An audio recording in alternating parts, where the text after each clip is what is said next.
নমস্কার বন্ধুরা, আশা করি প্রত্যেকেই ভালো আছেন। আজকে আমি ক্লিনিকে এসেছিলাম অ্যাকচুয়ালি আমার ভাইয়ের হচ্ছে সার্জারির জন্য। আমার ভাইয়ের আহ, মানে ফ্রন্টাল এরিয়া টু ক্রাউন এরিয়ার যে হেয়ারগুলো আছে, বিশেষ করে হেয়ার লাইন রিসিড হয়ে ভিতরের দিকে ঢুকে গিয়েছিল এবং ক্রাউন এরিয়াতে অনেকটা হালকা এগুলো থিনিং হচ্ছিল। তো সেই জন্য সে হেয়ার ট্রান্সপ্ল্যান্ট করাচ্ছে আমার মামাতো ভাই। তো তার হেয়ার ট্রান্সপ্ল্যান্ট অলরেডি চলছে, আপনারা দেখতে পারেন পিছনে চলছে। তো সেই জায়গা থেকে আমি ভিডিওটা বানাচ্ছি যাতে করে আপনাদেরকে প্রপার একটা আপডেট দিতে পারি। বেসিক্যালি ভিডিওটা বানানোর এই উদ্দেশ্য যে হেয়ার ট্রান্সপ্ল্যান্ট যে হয় সেটা প্রপার প্রসিডিওর ফলো করেই হয়। আর সেই বিষয়গুলো নিয়ে নতুন করে তো বলার কিছু নেই, আপনারা সবাই জানেন। তো জেনারেলি হেয়ার ট্রান্সপ্ল্যান্ট যে প্রসিডিওরটা ফলো হচ্ছে, সেক্ষেত্রে আপনাদের কী কী করতে হয় না, আপনার ব্লাড টেস্ট প্রপারলি করাতে হয়। ব্লাড টেস্ট হয়ে যাওয়ার পর ডাক্তারের যে কনসেন্ট ফর্ম থাকে সেই ফর্মগুলোতে হচ্ছে সাইন করতে হয়।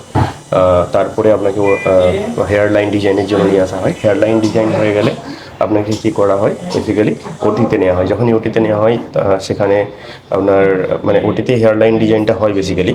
ওটিতে হেয়ার লাইন ডিজাইন হওয়ার পরে কী হয় না, আপনার অ্যানাস্থেসিয়ার প্রসেস শুরু হয়। অ্যানাস্থেসিয়া হয়ে গেলে তারপরে আপনার মানে গ্র্যাফট এক্সট্রাকশন বা স্লিপ মেকিং এই জিনিসগুলো ঘটে। তো সেক্ষেত্রে এই প্রপার প্রসিডিউরগুলো স্টেপ বাই স্টেপ ফলো করা হয়। তো যার কারণে কি হয়, আপনার হেয়ার ট্রান্সপ্লান্ট প্রসিডিউরটা কন্টিনিউ চলতে থাকে। এবার আমার ভাইয়ের ক্ষেত্রে যে জিনিসটা হয়েছে, ওর এস্টিমেশন ছিল একদিনে সার্জারি করার, বাট সেক্ষেত্রে ডক্টর রিকমেন্ডেশন দিয়েছেন যে সার্জারিটা একদিনে করলে হবে না, দুদিনে, কারণ ওনারা গ্রাফটের পরিমাণটা একটু বাড়িয়েছেন। তো এই যে গ্রাফটের পরিমাণ বাড়িয়েছে সেটা মানে গ্রাফট যে ইমপ্ল্যান্ট হবে সেটা একটু বেশিই লাগবে উনি বলেছেন। তো সেই জন্য দুদিন ধরে প্রসেসটা চলছে। তো এটাই হচ্ছে বিষয়। তো আপনারা হচ্ছে ভিডিওটা শেষ পর্যন্ত দেখতে থাকুন।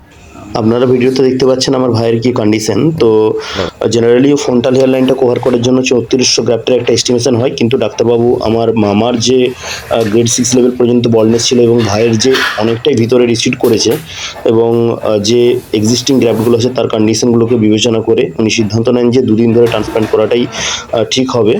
এবং পরবর্তী ক্ষেত্রে এই দুদিনের ট্রান্সপ্ল্যান্ট তার জন্য কোনো এক্সট্রা চার্জেস নেয়নি, এবং এক্সট্রা যে গ্রাফট লেগেছে দুদিনের সার্জারিতে তারও কোনো এক্সট্রা চার্জেস নেয়নি। ওনারা এটাই চেয়েছিলেন যে ফিউচার ওরিয়েন্টেড ট্রান্সপ্ল্যান্টটা যাতে করে হয়, ভবিষ্যতে দ্বিতীয়বার যেন না ট্রান্সপ্ল্যান্টের কোনো প্রয়োজন পড়ে। যেহেতু ভাইয়ের বয়স 29 বছর, তো সেটাকেই কনসিডার করে করা হয়েছে ট্রান্সপ্ল্যান্টটা।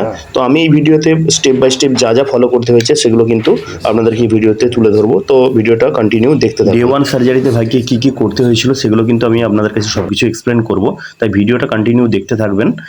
ডে 1 কী হয়েছিল পরে পার্ট 2 নিয়ে আসবো। সার্জারির দিন সকালবেলা কিছু হালকা খাবার খেয়ে ক্লিনিকে চলে আসতে হবে। তারপর আপনাকে ক্লিনিক থেকে এরকম একটা ইউনিফর্ম দেবে, সেটা পরে নিতে হবে। আগে এভাবে পরে রেডি হতে হয়, তারপরে নেক্সট যে প্রসিডিওর থাকছে আমি বলছি। তারপরে সার্জারি যে প্রসিডিওরগুলো আছে সেগুলো শুরু করার আগে আপনাকে ডক্টর একটা কনসেন্ট ফর্ম দেবে, সেই কনসেন্ট ফর্মটা পড়ে সাইন করতে হবে। তাতে লেখা থাকে যে আপনার সার্জারির জন্য আপনি সম্মতি দিচ্ছেন। সেক্ষেত্রে আপনার এফইউই বা যে পদ্ধতিতে সার্জারি হচ্ছে সেই পদ্ধতি ফলো করে সার্জারি হবে, তাতে আপনার মাথায় স্লেড মেকিং হবে। তো এই কনসেন্ট ফর্মে এইসব বিষয়গুলো লেখা থাকে এবং সার্জারি প্রসিডিওরটা কীভাবে পারফর্ম হবে সেগুলো আপনাকে বুঝিয়ে দেওয়া হবে। আপনার যদি কোনো ডাউট থাকে আপনি জিজ্ঞেস করে নেবেন, ঠিক আছে, সার্জারির আগে। তারপরে আপনাকে ওটি রুমে নিয়ে যাওয়া হবে বিপি টেস্ট এবং সেন্সিটিভিটি টেস্টের জন্য। এখন ভাইয়ের হচ্ছে বিপি আর সেন্সিটিভিটি চেক হবে। তো এই মুহূর্তে হচ্ছে এখানে দেখতে পারেন এই হাতগুলো হচ্ছে জাস্ট স্যানিটাইজ করছে, ভালো করে ক্লিন করে দিল।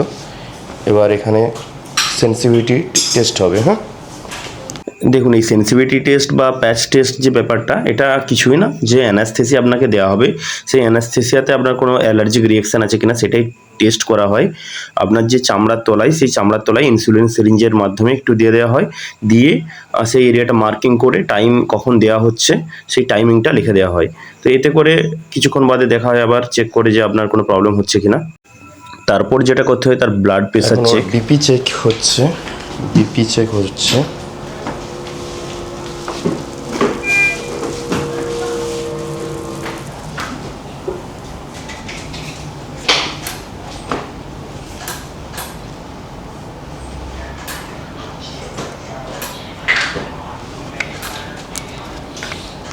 এখন ওর চ্যানেল তৈরি হবে হাতে, দেখুন, চ্যানেল হাতে ওপেন করা অনেক ইম্পর্ট্যান্ট, কারণ কখনো কখনো কিছু এমার্জেন্সি মেডিসিন থাকে যেগুলো দেওয়া অনেক ইজি হয়ে যায় চ্যানেল যদি করা থাকে, তো সেই জন্য চ্যানেল তৈরি করে রাখা হয়। দেখুন, হেয়ার ট্রান্সপ্লান্ট একটা ছোটোখাটো সার্জারি হলেও সেখানে মিনিমাম রিস্কটুকু থাকে, যাতে করে কোনো প্রবলেম না হয়। সমস্ত কিছু সেফটি মেজার ফলো করেই এই সার্জারিটা এখানে করে। তাই যা যা করার দরকার তাই তাই তারা করে। আপনি যেখানেই হেয়ার ট্রান্সপ্লান্ট করান না কেন, একটা বিষয় আপনাকে খুব বেশি গুরুত্ব দিতে হবে, সেটা হচ্ছে সেফটি স্ট্যান্ডার্ড। তারা সেফটি স্ট্যান্ডার্ড প্রোটোকলগুলো ফলো করছে কিনা। এইখানে এই ক্লিনিকে একটা জিনিস আমি দেখেছি, আমার ক্ষেত্রেও যতটা গুরুত্ব দেওয়া হয়েছে, প্রত্যেকটা পেশেন্টের ক্ষেত্রেই তারা সেই গুরুত্বগুলো দেয়। আপনাকে দেখে নিতে হবে সেখানে অক্সিজেন সিলিন্ডার আছে কিনা, আপনার ট্রান্সপ্লান্টের সময় একজন ডাক্তার সবসময় প্রেজেন্ট আছে কিনা। লাগলো নাকি?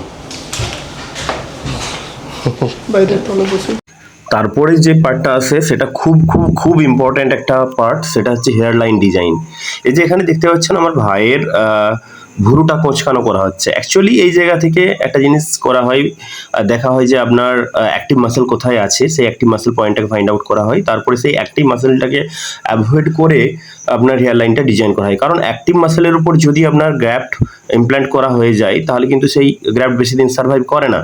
তারপর ফাইনাল হেয়ার লাইনটা ডাক্তারবাবু নিজের হাতেই করছেন, দেখতে পাচ্ছেন। জেনারেলি হেয়ার লাইন ডিজাইন আপনারা ভাবেন যে জিগজ্যাগ প্যাটার্ন বা ইন্টারলক টেকনিক বা যে হোক টেকনিক আপনাকে বললো, বোঝালো, আপনি শুনে নিলেন। কিন্তু অ্যাকচুয়ালি হেয়ার লাইন ডিজাইনের পিছনে অনেক কিছু সায়েন্স কাজ করে, কারণ তার অ্যাস্থেটিক বিবেচনা করতে হয়, তার হাইট, ওয়েট এবং তার মাইক্রো অ্যাঙ্গেল অ্যাডজাস্টমেন্ট, ন্যাচারাল ইররেগুলারিটিস, এগুলো সব মেনটেন করে হেয়ার লাইনটা ডিজাইন করা হয়, যাতে করে আপনি ন্যাচারাল রেজাল্ট পান। সেটা অবশ্যই ডাক্তারের এক্সপিরিয়েন্সের উপর ডিপেন্ড করছে। তারপরে যে প্রসেসটা শুরু হয় সেটা হচ্ছে আপনাকে ওটি টেবিলে নিয়ে আসা হয় এবং সেখানে আপনার অ্যানাস্থেসিয়া প্রসেসটা শুরু হয়। সেটা ইনসুলিন সিরিঞ্জের মাধ্যমেই দেওয়া হয়, দেখা হয় যাতে করে খুব একটা বেশি পেন না হয়। অ্যানাস্থেসিয়া দেওয়ার সময় হালকা একটু হয়তো পেন হতেও পারে, সেটা টলারেবল, অর্থাৎ সহ্য করতে পারবেন। তারপরে এরিয়াটা একদম নাম হয়ে যাবে, অর্থাৎ আর আপনি কোনো কিছু ফিল করতে পারবেন না। এবং অ্যানাস্থেসিয়া দেওয়ার সময় তারা এই বিষয়টা খুবই গুরুত্ব দিয়ে দেখেন, যাতে করে যতটা আপনার পেন কম হয়। অর্থাৎ খুব একটা পেন হয় বললে চলে না, যার মিনিমাম একটা কাঠ পিঁমড়ে কামড়ালে যে পেনটা হয়, মানে একটা সেই কালো রঙের যে পিঁমড়েগুলো হয় সেগুলো কামড়ালে যেরকম একটা পেন ফিল হয় না, সেইরকম হালকা একটু পেন ফিল হতেই পারে যখন ফার্স্ট এই এরিয়াটাকে লকিং হবে। পেচেসটা বেশি। এটা হচ্ছে এরিয়া লক হচ্ছে না, হ্যাঁ, মানে সেফ জন্য এরিয়া। পরে যে জিনিসটা শুরু হবে সেটা হচ্ছে গ্র্যাফট এক্সট্রাকশন, অর্থাৎ এরিয়া লক করে দেওয়ার পর জায়গাটায় নাম হয়ে গেছে। এবার এই যে হাতের ডিভাইসটা দেখতে পাচ্ছেন, এটা হচ্ছে basically punching device.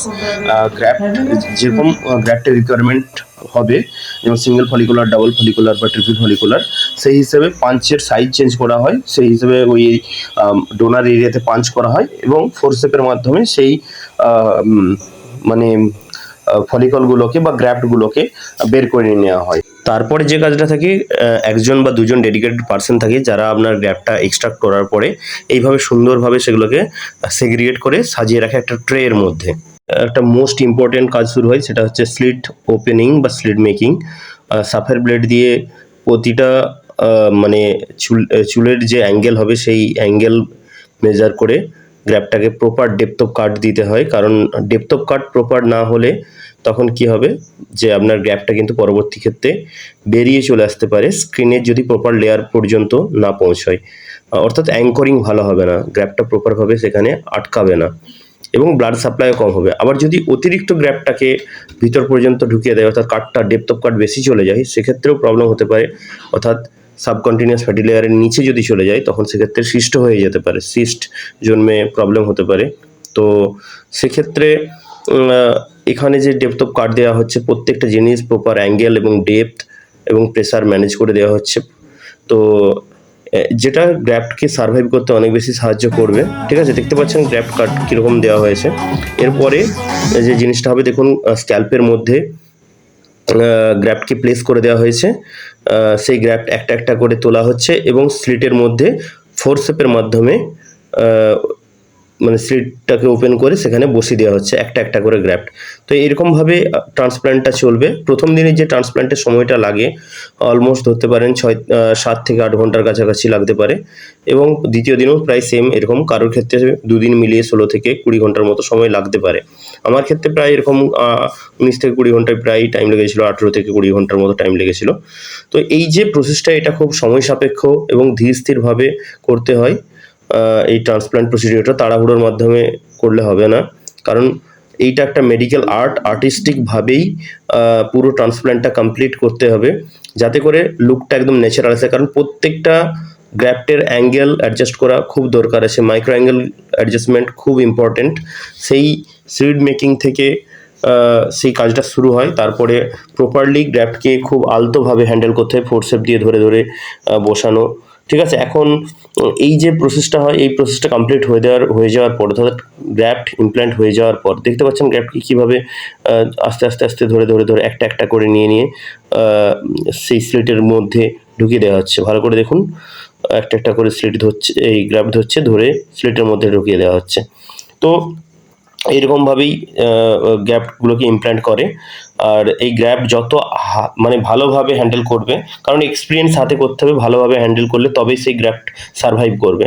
Otherwise গ্র্যাফট damage হয়ে গেলে অনেক ক্ষেত্রে যারা কম পয়সায় ট্রান্সপ্ল্যান্ট করান তারা তাড়াহুড়োতেই এই ট্রান্সপ্ল্যান্টগুলো করে, এবং ইনএক্সপিরিয়েন্স হাতে করার কারণে গ্র্যাফটকেও প্রপার হ্যান্ডেল করতে পারে না, proper depth of cut slit মেকিংয়ের সময় দেয় না, যার কারণে সেই রেজাল্টগুলো দীর্ঘস্থায়ী হয় না।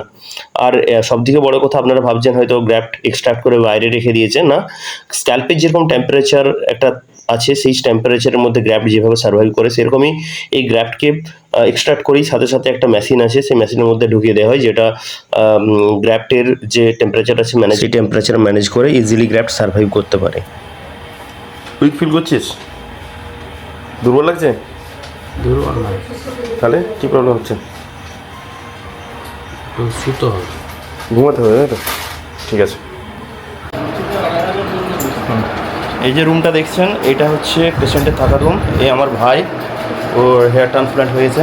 এখন আপাতত নর্মালি শুধু ফ্রন্ট আজকে হয়েছে, কাল পিছনের দিকটা হবে। ফ্রন্টাল আজকে হয়েছে, ও রেস্ট নিচ্ছে। এসি আছে, মোটামুটি পাখাও আছে, ঠিক আছে, মোটামুটি থাকার ব্যবস্থা খুব একটা খারাপ নয়। তবে একটা কথা হচ্ছে, আজকের ব্লগে আমি ওভারঅল জার্নিটা দেখালাম যে হেয়ার ট্রান্সপ্ল্যান্টের প্রথম দিনের জার্নি কী কী হয়, কী কী করতে হবে, আর কিভাবে সব পুরো প্রসেসটা পারফর্ম হয়। তো আশা করি এই ভিডিওটা আপনাদের জন্য হেল্পফুল হয়েছে। আর আগামী যে ভিডিওটি আপলোড করব তাতে আমি দ্বিতীয় দিনের জার্নিটা শেয়ার করব আপনাদের কাছে। তো ততক্ষণ ভালো থাকুন, সুস্থ থাকুন।